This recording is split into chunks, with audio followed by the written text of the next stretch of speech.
Welcome back. You're watching Newsx. Besides showing the prowess of India's fighter jets and missiles, Operation Sindoor has also proven the strength of India's mighty drone army. On all 3 days, not only have we decimated Pakistan's drone defense systems, but also shown that our drones have the capability of hitting targets in POK, Lahore and Rawalpindi. Besides the Israeli-made Harps, which hit Pakistan's air bases, the DRDO drones too have proven their mettle, moving without detection and hitting Pakistani military installations in precision. This is the first time we have witnessed India's drones in action, and now we know their capabilities, and we'll talk about them in the next half an hour. Joining us on the broadcast is Major General A.K. Sivaj, former Chief of Territorial Army and Defence expert. Also, Mr. Ravi Kumar Gupta, former scientist and director of DRDO. Group Captain Tapesh Chaudhary, former Indian Air Force officer, defense expert, also with us on the program. Gentlemen, thank you so much for being a part of this important conversation. General Sivaj, I will begin with you. Well, drones is the new line of offense and defense, isn't it? Considering the fact that India has been extremely prudent and economical with the usage of drones as compared to Pakistan. We use 50 against their 1,000 is testament to the fact that India has mastered this new age science of warfare, and that's exactly where DRDO and our local scientists who have been working very hard under the umbrella of making India an Atmanirbharta go on to prove. Very correct, Vineet. The point is that drones have become one of the most important ammunition system which is available during the war. In fact, if you see the war between Azerbaijan and Armenia, the Azerbaijan won against Armenia basically due to the drones which were provided by Turkey and Israel. And then you see a Russia-Ukraine war. In this also, both sides have extensively used drones. Whereas the Ukraine has used drones, basically the Turkey Barkhtar as well as the Switchblade drone provided by the NATO country, whereas Russia has used Shahid drones, which was provided by Iran. And the drones have been quite successful in achieving their aim. At the same time, you see Israel-Hamas war, there also drones have been used in a big way. So drones have become a very important weapon in the hands of all the forces, whether it is defensive or it is offensive. Now, as far as India-Pakistan is concerned, both the countries have used drones. As far as India is concerned, we are using mainly Israeli drones that basically Harpe, Heron, and also certain drones which have been manufactured by India. And over a period of time, we have manufactured state-of-art drones. And not only we have manufactured drones, we have also able to produce by the DRDO anti-drone strategy, which is both kinetic and non-kinetic. As far as the Pakistan is concerned, their drones were mainly from Turkey, Barkhtar drones, as well as the Chinese drones, which did not prove to be that effective compared to the drones which were used by India, both made by Israel and also made indigenously. Now, as far as drones are concerned, what role do they play in the war? That is very important. See, they can be utilized as a loitering ammunition and able to target the objects, or they target a particular place even up till 1,000 kilometers deep inside. There are drones of that nature, but certainly in between India and Pakistan, the drones which were used were able to reach almost up to 300 to 400 kilometers and able to hit the target. And especially in the Indian drone proved to be very successful. Since drones are very small objects, they fly very close to the land. They are not detected by the radar of the enemy.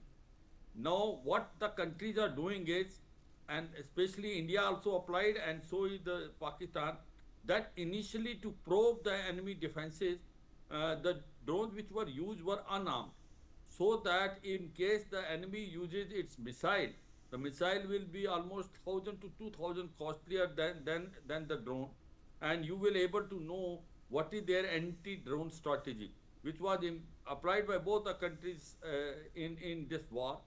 But certainly we have found it, the drones which were used by us, by and large, one, they were not able to be detected by the enemy radar system, neither detected nor they were neutralized.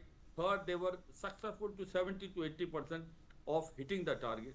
Whereas the drones which were used by the Pakistan, mainly of Chinese, they did not function to the best of the ability.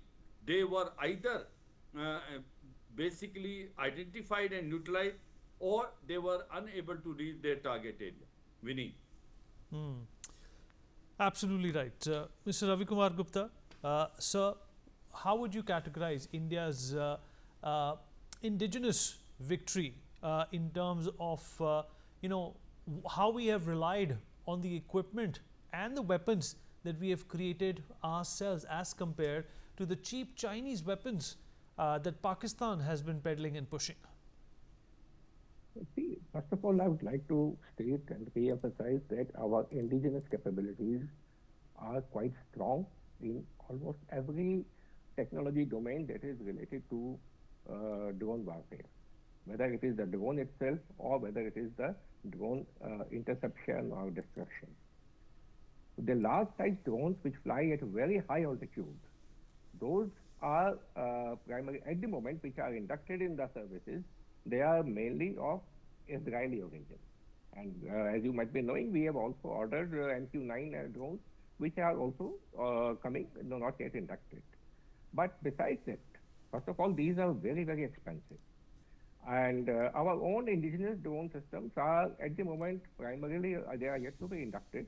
Some specific numbers have been ordered. I'm not aware of the status now, but they are also of both category, like Tapas and Archer. Tapas is primarily for surveillance, and Archer is likely to be weaponized. But apart from that, see, why we have technological edge and strength? It is because DRDO started working in the field of robotics and artificial intelligence long before the world was talking about it. We had set up a laboratory called CARE, which is Center for Artificial Intelligence and Robotics, way back in 1986, when even in the market, normal routine computers were not available. The PCs had just started trickling in. And that was the time when this laboratory was. And since then, they have made, because see, what happens is the drones are either controlled from behind by man-in-loop system, or they can be autonomous also. And in either case, a lot of artificial intelligence goes into the onboard computers of the drones. So as far as the computer controls are concerned, flight control systems are concerned, the related AI and other software domain is concerned, the collection of data, either command from behind or the autonomous system. When it is autonomous mode, it has to collect a lot of data from its onboard sensors. The information keep coming in, whether it is for the purpose of navigation, like GPS, like radars, all these things put together into the computer system, and also what is lying ahead, actually, where is the target, what are the qualifications of the target, and how to navigate its path. Everything is determined in those cases by artificial intelligence enabled onboard computers. So as on date, the government of India has taken a policy decision that the bulk of the large size drones, they are being developed. We are working on very advanced high level technologies now. And there are large number of companies which at various stages they were associated with the DRDO, or maybe some new companies about to come up. But the technologies we have been transferring to private industries. And as on date, there are more than a dozen large companies or small companies which are manufacturing drones indigenously, but they are mostly small drones. They are also entering into the arena of larger drones, but for the time being, they are primarily into small sized drones. Either both are required, because like I take the example of the current ongoing conflict. Pakistan was sending a swarm of 400 to 500 or small drones. These are all small drones. They have their own value. You can call it a nuisance value, but at the same time, they can cause a very serious threat. Because what happens is they try to saturate the air defense system. And along with these 400 or 500 small drones, the enemy can also send something large, something more damaging. It can be a conventional missile, it can be an aircraft, or it can be some nuclear missile. So because it knows that already it has saturated the air defense system. So that's why that is the importance. And therefore, our small companies, the companies in India, they are making this number small drones in very large numbers. And according to whatever information I have got, a large number of them have been already inducted in the services and they have been used extensively in the current conflict. Vinay. Fair enough, sir. Good points there. Let me also bring in Group Captain Tapesh Chaudhary, former Indian Air Force officer, defense expert, into this conversation. Group Captain Chaudhary, we are obviously entering a new paradigm of conflict with Pakistan now. It's a state policy that terrorism will be construed as an act of war. In terms of our readiness, India has already shown the enemy what we can do and what they can't. But when it comes to taking up this warfare and this narrative and this paradigm doctrine to the next level, what more do we need to do in terms of Atmanirbharta? So first I would like to touch upon the one aspect which you yourself told, that there's a shift in the concept of operations. The capability comes with the technology. So if you see the previous wars or the recent wars, it was basically concentrated on large scale of damages. Now Indian Air Force or the all defense services of India have been concentrating for a long time now for effect-based operations. I give you one example. Suppose you have to achieve large destruction in terms of destroying runways, ATC towers, logistic hubs, etc. Probably you can achieve by a single missile taking on their power hub for some time. So achieve that favorable air situation in your favor to some extent. So these type of effect-based operations have come off late because of the availability of technology. And drone is a very, very important tool for achieving these effect-based operations. Also, effect-based operations actually results into the economy of effort, which is a very, very main principle of the war. So why drones are required? The first and foremost thing is it is humanless. It means the human intervention may be from the behind, but at the front, human is not available. Obviously, it's also economically cheaper in terms of if we talk about missiles and fighter aircrafts. Also, it has the larger flexibility, offers you too much of flexibility. Basically, it can be operated, it can be moved, it can be moved from one place to another overnight, it can be launched from anywhere. Plus, the kind of accuracy it gives us accuracy in terms of precision. Also, it has a long range and endurance. Fighter aircraft has its own limitations in terms of availability in the air. And also, once these flexibility, accuracy, all these aspects are available with you, it becomes a very, very potent weapon. I would like to touch upon one aspect on like swan drones. As General Saab correctly pointed out, in Azerbaijan and Armenia war, actually the swan drones were used to the large extent. Basically, obviously it involves the cost. So what is swan drones basically? There are large number of drones which fly like the flocks of birds. So there are too many birds flying together. In some will be only for the recce, some will be for surveillance. One or two drones may be equipped with some TNT or explosive, and you don't know which is what. So you have to take on everything.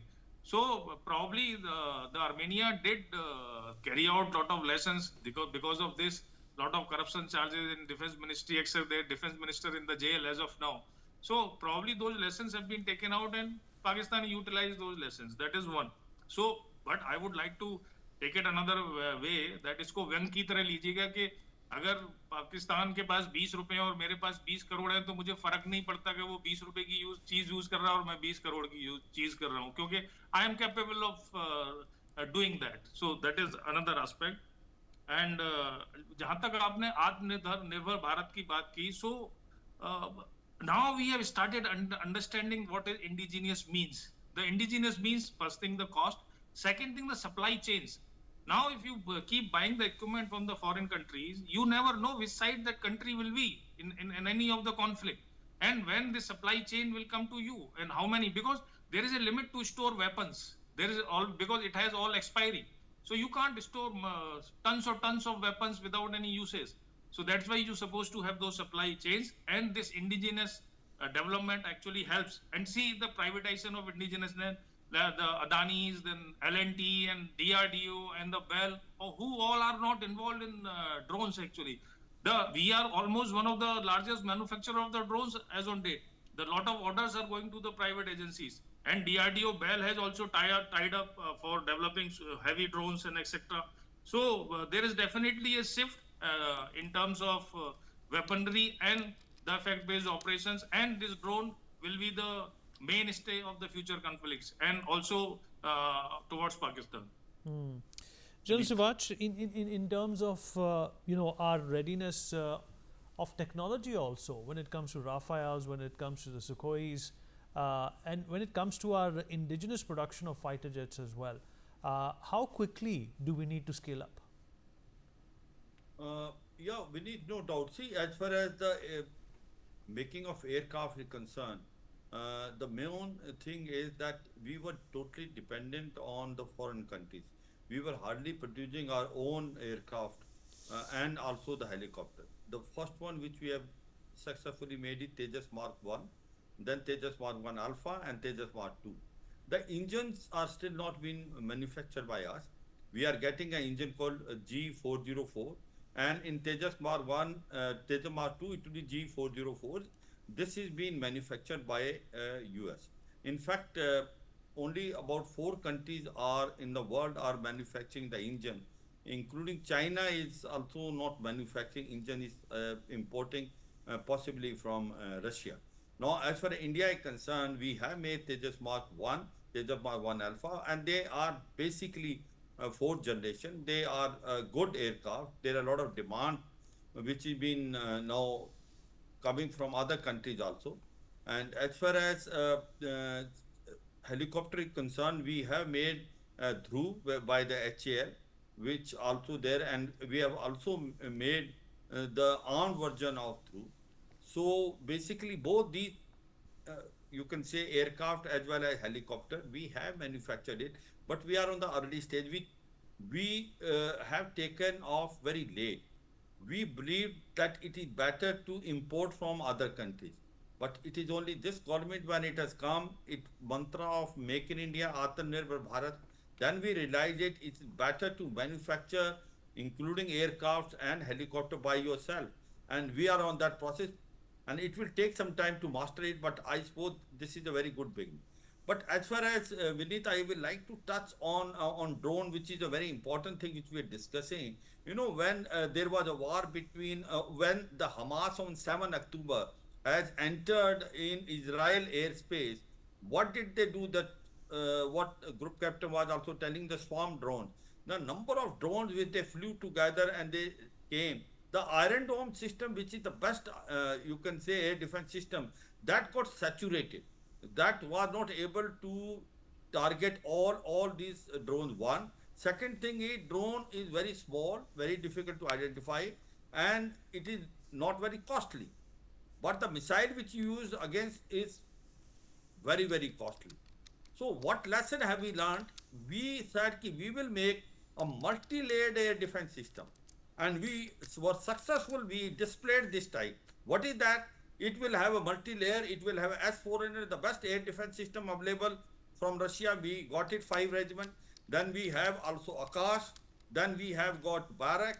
Then we have got Ju-23M barrel, that is Pinaka. And then we have L-70. This Ju-23 and Pinaka and L-70 are old air defense system. We modernize them. And then we have a drones, anti-drone, which has both kinetic and non-kinetic. So whenever any object which came from Pakistan side, we did not use the S-400, which is very costly. If there were drones, we use anti-drone. And the kinetic and non-kinetic, kinetic in the sense you use a laser to destroy the drone, or and non-kinetic is you interfere with its command system and neutralize that. So very, one can say, very cleverly we have used this system and we were quite successful in. Whereas the Pakistanis were not able to use it because they had a Chinese HQ-9 system which was not multi-layered and they could not detect most of the we can say missile rockets which were fired by India and the drone, and they could directly go and hit the target, and that's how their 8 airfields were destroyed, and also the 9 places where there was a terror infrastructure that was also destroyed, including 3 headquarters of Lashkar-e-Toba, Jaish-e-Mohammed and Hizbul Mujahid. So this is a very important lesson which was learned and we applied that. As far as the swarm drone is concerned, the conventional war did not take place. In this, what has happened so far between India and Pakistan, this conflict which was for 3-4 days, the ground forces have not crossed over to the other side. That would have happened. In case if that would have happened, then the mechanized column would have gone. Now the mechanized column when it would have gone, the bigger threat to mechanized column as on today is swarm drones. These swarm drones can really attack the tanks and they can really play havoc on that. They are far worse than the attack captors. So that has not been displayed or not been seen in this war, but certainly this war of 4 days have shown us that whatever technique which we adopted, we have mastered it over a period of time. We realized it how we have learned lessons from other countries, whether it is Russia-Ukraine war, whether it is Israel-Hamas, whether it is Azerbaijan-Armenia. And today we can say proudly that we start manufacturing drones ourselves. Initially we were, importing most of the drones from Israel only. We took some drones even from US, but now we are manufacturing drones ourselves also. An anti-drone strategy or a weapon system which was made by DRDO proved to be very effective, especially during this conflict. Vinny. You're absolutely right, sir. Earlier, India was dependent. In fact, that was a problem that was, flagged and flashed at the end of the 20th century as well as the beginning of the 21st century. And it took 2 decades for India to become Atmanirbhar, and that's exactly why we have been able to achieve this kind of dominance, this superiority against an enemy like Pakistan. We've run out of time. Appreciate everybody who joined us on this program. We're going to dip into a short break. Our rolling coverage of what's transpired over the last few days and what could happen will continue.